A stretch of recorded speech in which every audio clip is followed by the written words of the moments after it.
വയനാട് എംപിയും ദേശീയ നേതാവുമായ പ്രിയങ്ക ഗാന്ധിയുടെ യാത്രയ്ക്കിടെ സുരക്ഷാ വീഴ്ച. തെരഞ്ഞെടുപ്പ് അടുക്കാറായ സാഹചര്യത്തിൽ പ്രിയങ്ക ഗാന്ധി ഇടയ്ക്കിടെ കേരളത്തിൽ സന്ദർശനം നടത്തുന്നുണ്ട്. അതിനിടയിലാണ് ഇങ്ങനെ ഒരു സംഭവം നടന്നത്. വാഹനവ്യൂഹം വഴിതെറ്റിയതിനെ തുടർന്ന് എംപി സഞ്ചരിച്ച വാഹനം ഉൾപ്പെടെ നടു റോഡിൽ കുടുങ്ങി. കോഴിക്കോട് ജില്ലയിലെ എടവണ്ണ കൊയിലാണ്ടി സംസ്ഥാന പാതയിൽ ബുധനാഴ്ച വൈകിട്ട് 5:30യോടെയായിരുന്നു സംഭവം. മലപ്പുറം ജില്ലയിലെ പരിപാടിക്ക് ശേഷം കോഴിക്കോട് കോടഞ്ചേരി പഞ്ചായത്തിൽ വിവിധ പദ്ധതികളുടെ ഉദ്ഘാടന പരിപാടിയിൽ പങ്കെടുക്കാൻ പോകുന്നതിനിടെയാണ് സംഭവം നടന്നത്. മുക്കം ഭാഗത്തു നിന്ന് വന്ന വാഹനവ്യൂഹം അഗസ്ത്യമുഴിയിൽ നിന്ന് തിരിഞ്ഞ് തൊണ്ടിമ്മൽ വഴി തിരുവമ്പാടി ഭാഗത്തേക്ക് പോകേണ്ടതായിരുന്നു. എന്നാൽ അകമ്പടി വാഹനം ഉൾപ്പെടെ താമരശ്ശേരി റോഡിലേക്ക് യാത്ര തുടർന്നു.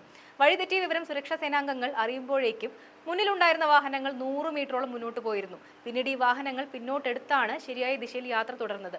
ഈ സമയം പ്രിയങ്ക ഗാന്ധിയുടെ വാഹനം അഗസ്ത്യൻമുഴി അങ്ങാടിയിൽ കുടുങ്ങിക്കിടന്നു. ഗതാഗത കുരുക്ക് നിറഞ്ഞ പാതയിൽ എംപിക്ക് സുരക്ഷിതവും സുഗമവുമായ യാത്രയുറപ്പിക്കാൻ ചൊവ്വാഴ്ച വാഹനങ്ങളുടെ ട്രയൽ റൺ ഉൾപ്പെടെ നടത്തിയിരുന്നു. എന്തായാലും ഇത് ഗുരുതരമായ സുരക്ഷാ വീഴ്ചയാണെന്ന് ആക്ഷേപം ഉയർന്നു. കഴിഞ്ഞിടയ്ക്ക് സഹോദരൻ രാഹുൽ ഗാന്ധിയെയും അമ്മ സോണിയാഗാന്ധിയെയും കൂട്ടിക്കൊണ്ടായിരുന്നു ചുരം കയറിയത്. അതിന് പിന്നാലെ കഴിഞ്ഞ ദിവസം അവർ വീണ്ടും വരികയായിരുന്നു. എന്തായാലും സുരക്ഷാ വീഴ്ച ശ്രദ്ധയിൽപ്പെട്ടതോടെ അന്വേഷണം ഊർജിതമാക്കിയിട്ടുണ്ട്. ആ വീഡിയോ ഒന്ന് കാണാം.